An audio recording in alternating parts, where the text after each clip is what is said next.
Arranca pues. Buenos días a todos. Vamos a hacer nuestro tercer encuentro de la asignatura institucional de Derecho Público y vamos a hablar sobre el derecho internacional público desde el punto de vista de fuentes. La semana pasada estuvimos hablando desde el punto de vista de los sujetos de derecho internacional y hoy vamos a hablar desde el punto de vista de su fuente. Hoy vamos a hablar las fuentes del derecho internacional público y cómo estas fuentes inciden dentro de la creación de lo que es el derecho administrativo internacional, ¿ok? Entonces vamos a ir viendo cómo cada una de esas fuentes del derecho entonces incide en este aspecto de la creación del derecho administrativo y en nuestro caso el derecho administrativo internacional. Entonces tenemos en primer lugar la agenda, que vamos a hacer una pequeña presentación, ¿ok? Que es con respecto a más o menos el material que vamos a hablar, lo que hemos estado haciendo, de lo que es la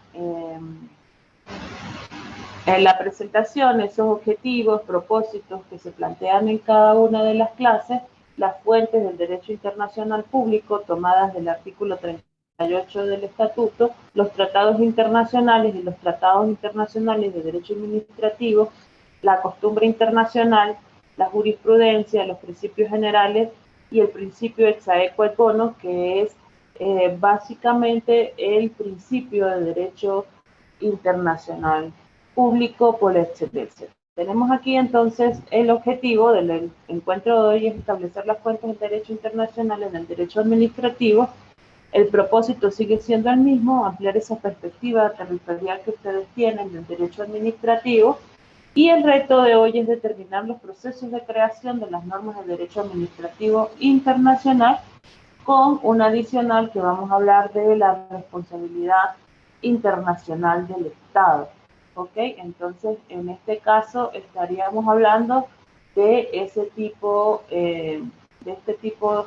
de nociones jurídicas que son muy importantes a la hora de establecer cuáles son las incidencias internacionales del derecho administrativo.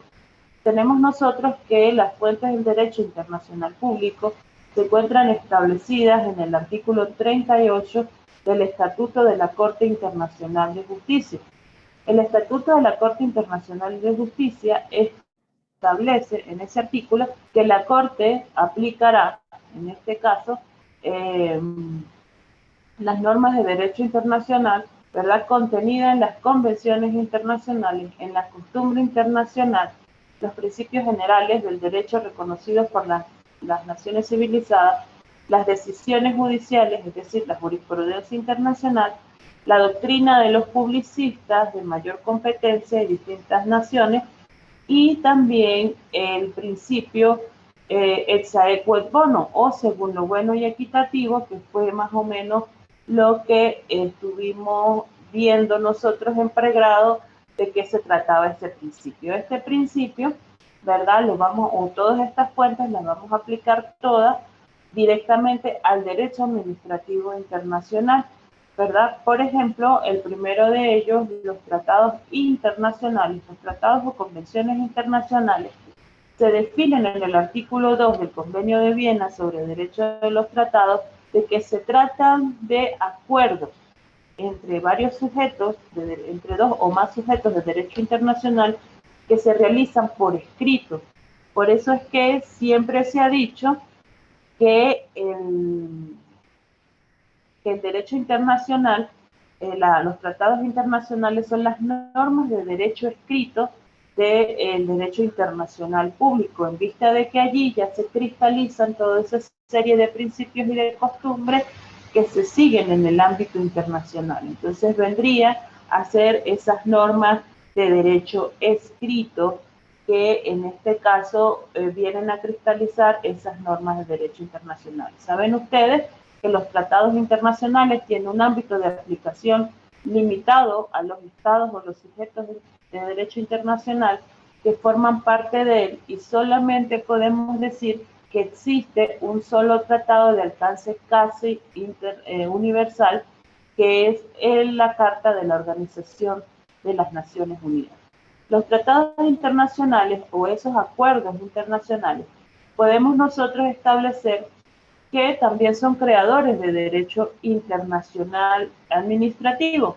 El primero de ellos, los tratados constitutivos de las organizaciones internacionales. Ellos son creadores de derecho administrativo en cuanto esos tratados constitutivos establecen la estructura orgánica de las organizaciones y también establece el régimen de competencia tanto de los órganos que conforman parte de esa organización como de sus funcionarios. Esos tratados constitutivos se consideran los primeros tratados creadores del derecho administrativo en virtud de que establecen normas de funcionamiento específico para la organización internacional. Tenemos también aquellos instrumentos de procedimiento y funcionamiento interno. Los tratados, las organizaciones internacionales crean dentro de su organización una serie de normas y reglamentos que tratan de reglamentar, en este caso, el funcionamiento interno de la organización. Tenemos, por ejemplo, nosotros el reglamento de funcionamiento del Consejo de Seguridad de la ONU, el reglamento de la Asamblea General, también tenemos el reglamento de funcionamiento de la Secretaría de la Organización de la ONU, y así se va también extendiendo a otras organizaciones internacionales. Se llaman reglamentos, se llaman protocolos, dependiendo de la denominación que tienen en el derecho dentro de la organización internacional. Saben ustedes por pregrado que la denominación del tratado pues no cambia esa esencia de ser norma de derecho escrito en derecho internacional público. No importa si se llama carta, convención, tratado o tenga otro tipo de denominación. Esas denominaciones simplemente son dadas por acuerdo contencioso administrativa. Estos tratados que establecen normas contenciosas administrativas se encuentran también dentro de las organizaciones internacionales. El primer tratado en establecer un tribunal contencioso administrativo fue el establecido dentro de la Organización de las Naciones Unidas para, en este caso, controlar, para hacer una especie de control jurisdiccional del funcionamiento interno de las organizaciones internacionales. La Organización Internacional del Trabajo también tiene su propio tribunal contencioso administrativo y en este caso se encarga de velar por el cumplimiento de las normas internacionales en lo referente a todo el funcionamiento interno de la organización. También tenemos dentro de estos tratados normas referentes a las relaciones entre sujetos de derecho internacional público. Dentro del derecho internacional público existen normas reguladoras de las relaciones entre los sujetos, ya sea entre entidades colectivas, los estados con las organizaciones, entre estados o entre organizaciones internacionales. También se está estableciendo últimamente esas normas o esos tratados internacionales que reglamentan las relaciones entre las organizaciones, los estados y los administrados, o en este caso serían las personas individuales o las personas humanas también colectivamente consideradas. El último de ellos, y esto viene a ser los más recientes, que son los tratados relativos a los principios de derecho administrativo internacional.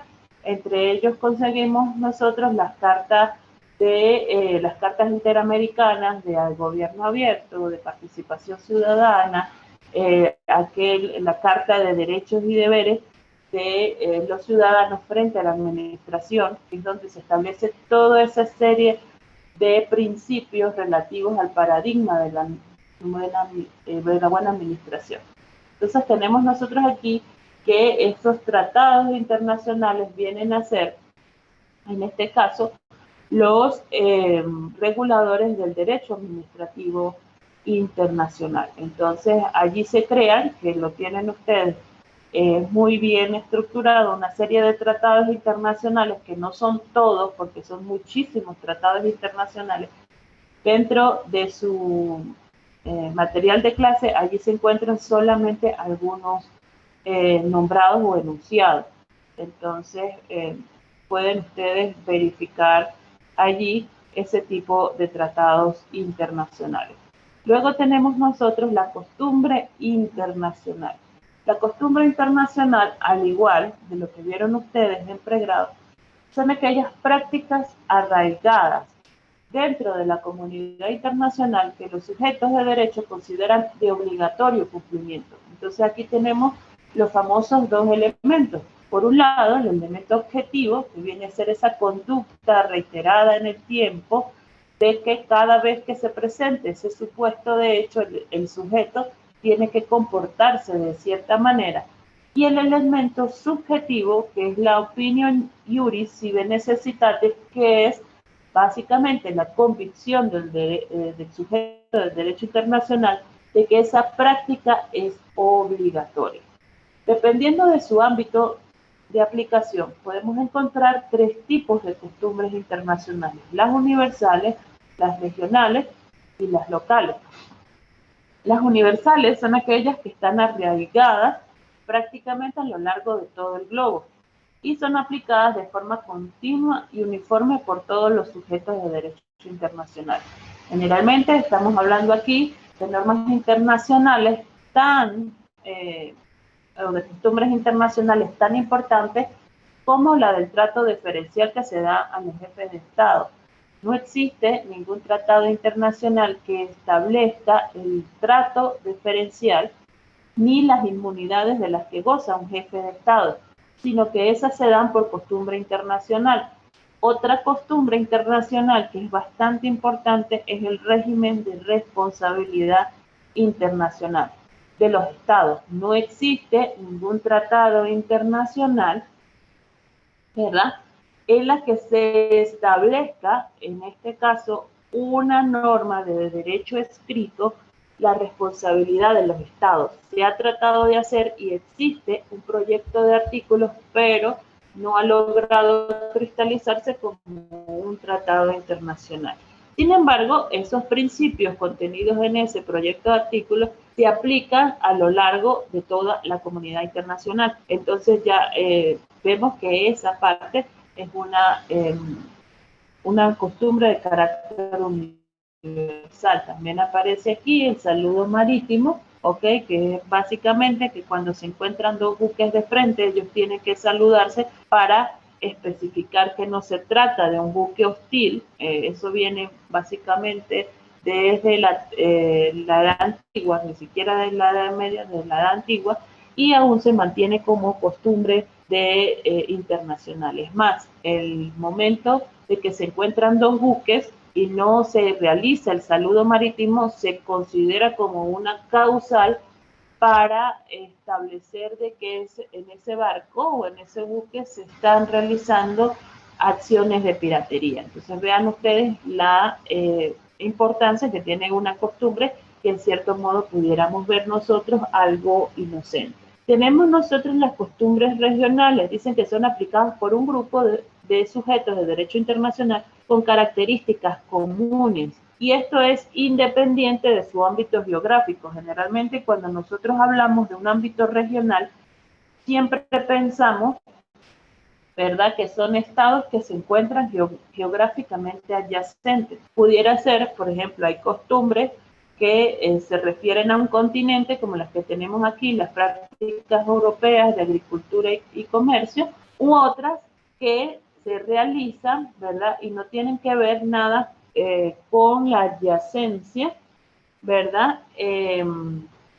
No tiene que ver nada con la adyacencia geográfica. Por ejemplo, una costumbre internacional es la aplicación de cuotas de producción por parte de la Organización de Países Exportadores de Petróleo. Si vemos, estos países exportadores, algunos sí se encuentran adyacentes geográficamente, pero otros como Venezuela se encuentran bastante distantes de lo que pudiera ser ese ámbito de adyacencia espacial. Por eso es que en relación con la costumbre, la regionalización no tiene que ver con espacios geográficos, sino que esos sujetos de derecho internacional comparte ciertas características comunes, y en el caso de la OPEP es que se tratan de países con cuotas de producción bastante considerables como para en este caso denominarlos país exportador.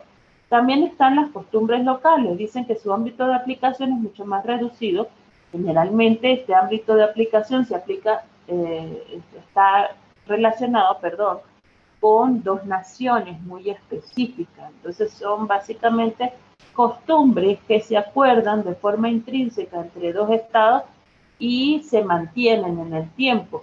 Entonces nosotros tenemos aquí el tránsito transfronterizo entre Venezuela y Colombia. Si nosotros vamos, por ejemplo, a la región fronteriza entre Venezuela y Colombia, nos damos cuenta que hay una serie de conductas y una serie de instituciones no muy jurídicas, que digamos, que ya están establecidas por costumbre internacional. Ojo, en este caso estoy hablando por costumbres o conductas establecidas entre los estados. No tiene nada que ver ni con grupos irregulares ni con otro tipo de situaciones, sino básicamente se trata específicamente de conductas estadales. Esa conducta, por ejemplo, ese tránsito libre que se tiene en la región transfronteriza, cuando hay, por supuesto, paso por la frontera, esa libertad que tiene ambas nacionalidades de establecer, ¿verdad?, negocios jurídicos, los niños que van a la escuela en esa región transfronteriza, que pasan de una frontera a otra para ir a la escuela, entonces esas prácticas se consideran como costumbres locales, ¿ok? Porque no existe un tratado internacional que establezca esas permisologías o esas conductas dentro de este aspecto geográfico determinado. Las costumbres internacionales, como yo les dije, son bastante importantes porque también se consideran como parte del derecho internacional público, y a la hora de establecer la jurisprudencia internacional, es más las decisiones que se basan en costumbres internacionales que aquellas que se basan en tratados internacionales, ¿ok? Entonces esto es muy importante que se tenga muy en cuenta que el valor consuetudinario del derecho internacional público es muchísimo mayor que el que pudiéramos conseguir nosotros dentro del derecho interno, en virtud de la multiculturalidad de los sujetos de derecho internacional público, ¿ok? Entonces vamos con la siguiente fuente, que es la jurisprudencia internacional. La jurisprudencia internacional dentro de este ámbito implica las decisiones de los tribunales internacionales y las decisiones de los tribunales arbitrales. Esta es una particularidad del derecho internacional público, en vista de que no solo las cortes instauradas o previamente instauradas son las que generan jurisprudencia internacional. La jurisprudencia internacional, ¿verdad?, es igual que en el derecho interno, es el conjunto de decisiones, opiniones y resoluciones por parte de los tribunales internacionales sobre cualquier aspecto del derecho internacional público, ¿ok? Tenemos aquí, ¿verdad?, que estas decisiones generalmente pueden basarse en cualquiera de las fuentes, según el artículo 38, cualquiera de las fuentes de derecho internacional público. Hay una diferencia bastante notoria en la aplicación de las fuentes en derecho interno y en el derecho internacional. Por ejemplo, en el derecho interno existe una jerarquización de las fuentes del derecho. Primero aplicamos la ley, si no hay nada en la ley aplicamos la costumbre, si no hay nada en la costumbre. Entonces, esa jerarquización dentro del derecho internacional público no existe. Los tribunales internacionales pueden aplicar indistintamente cualquiera de esas fuentes dependiendo del tipo de litigio que se le está dando a conocer y también dependiendo de la voluntad de las partes. Por ejemplo, dos estados pueden ir a la Corte Internacional de Justicia y decir, por ejemplo, que yo quiero que se decida con respecto al principio de exaequo et bono. Entonces, Corte va a dejar de lado las otras fuentes de derecho internacional público en principio y va a tratar de decidir por el principio de Chaeco et Bon. Entonces no existe una jerarquización, ¿verdad?, dentro del derecho internacional público. Por lo tanto, se puede aplicar cualquiera de las fuentes. Aquí no hablamos de fuentes principales ni auxiliares, Dayan, sino que todas las fuentes tienen el mismo ámbito de aplicación, ¿ok? Tenemos nosotros, ya me llegó una notificación que en 10 minutos termina, entonces tenemos nosotros también los principios generales del derecho internacional público, que saben ustedes que son aquellos generalmente aceptados. Los principios generales del derecho internacional público son tan amplios que lo que yo hice fue establecer aquí los principales principios generales, pero aplicados al derecho administrativo internacional. Tenemos el principio internacional por excelencia, ¿verdad? Artículo 26 del Convenio de Viena sobre Derecho de los Tratados, el principio pacta sunt servanda. Este artículo 26 dice: todo tratado en vigor obliga a las partes y debe ser cumplido por ellas de buena fe. El artículo 28 establece otro principio, que es el principio de irretroactividad de los tratados. Dice: las disposiciones obligarán a una parte respecto de ningún tratado o hecho que haya tenido lugar con autoridad a la fecha de anterioridad a la fecha de entrada en vigor del tratado internacional. El artículo 62 del convenio establece el famoso principio Rex Sic Stantibus, que es básicamente la excepción del principio de obligatoriedad de los tratados internacionales. En este caso, ¿verdad?, se habla sobre el cambio fundamental de circunstancias, que es la única forma en que se puede exceptuar el cumplimiento de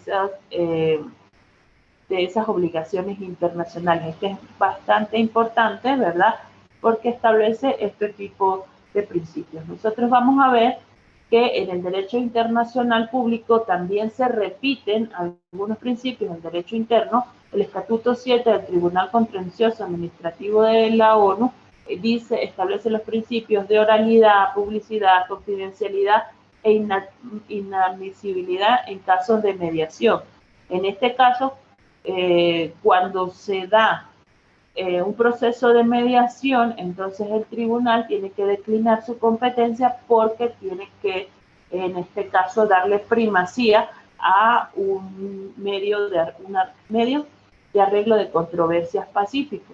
Entonces, el artículo 5 del Tribunal Administrativo establece también el procedimiento verbal, la oralidad, la publicidad y la confidencialidad o el secreto de los procedimientos contenciosos administrativos dentro de la OIT, y también esos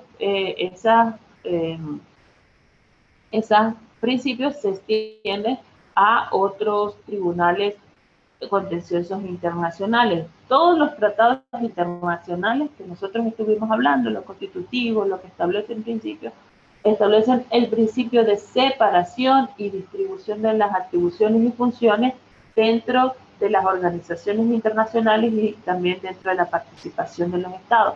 El principio de transparencia, que se contenido en el Convenio de las Naciones Unidas contra la Corrupción, el principio de responsabilidad estatal, que es una norma consuetudinaria, como ya se los expliqué, porque no se encuentra establecida ninguna norma de derecho internacional pública de carácter escrito. El artículo 8 de la Carta Interamericana de la Función Pública establece el principio de objetividad, imparcialidad, eficacia, efectividad y eficiencia de la acción pública. El artículo 33 de la Carta de las Naciones Unidas, la primacía de los medios de solución pacíficos de controversia antes que los medios jurisdiccionales. Por eso era que el Tribunal Contencioso, cuando hay mediación, entonces declina su competencia. La Carta Interamericana establece los principios de rendición de cuentas, de colaboración e innovación.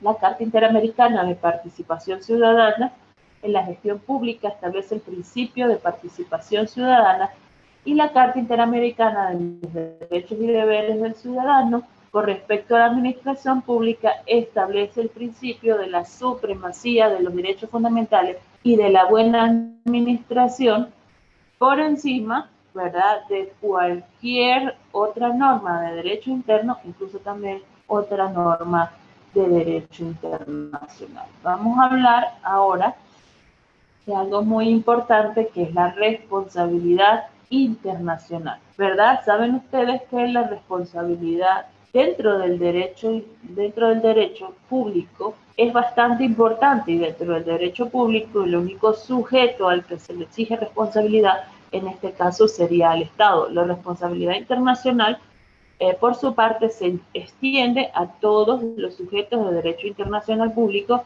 y también incluye al Estado. Esta responsabilidad, como ya les expliqué, no está en una norma de derecho internacional escrito, no existe ningún tratado. Entonces, ¿qué fue lo que hizo la Comisión de Derecho Internacional de la ONU? Lo que estableció fue un proyecto, ¿verdad?, de artículos en donde se establece la responsabilidad de los estados y se habla de los hechos internacionalmente ilícitos. Es que la responsabilidad internacional trae como consecuencia el resarcimiento de los daños, ¿verdad?, y también la responsabilidad de restituir a la persona o al sujeto agraviado a la situación jurídica anterior al daño que se le haya causado. El artículo 2 de este proyecto de artículos establece los elementos para considerar un hecho internacionalmente ilícito. Dice, hay un hecho internacionalmente ilícito cuando un comportamiento consistente en una acción u omisión, ojo con esto, acción u omisión, es atribuible al Estado según el derecho internacional y constituye una violación de una obligación internacional del Estado, sea cual sea su naturaleza. Si en este caso el Estado tiene una conducta violatoria de cualquier derecho internacional, del derecho internacional público, se considera que tiene responsabilidad. El artículo 3 dice, la calificación de un hecho del Estado como internacionalmente ilícito se rige por el derecho internacional. Tal calificación no es afectada por la calificación del mismo hecho como un ilícito por el derecho interno. Entonces, en este caso, estaríamos nosotros hablando de que no importa si en el derecho interno no se considera como un hecho ilícito, pero si incumple con una norma de derecho internacional, pues ya tiene o ya acarrea en directo la responsabilidad por parte del Estado. Sin embargo, este proyecto de artículos establece generalmente cuando nosotros pensamos que hay responsabilidad, pensamos en la responsabilidad directa. Si es el Estado el que tiene esa comisión, acción u omisión, entonces existe ese hecho internacionalmente ilícito. Generalmente se habla de responsabilidad directa cuando es el Estado directamente quien incumple con la norma de derecho internacional público, por ejemplo.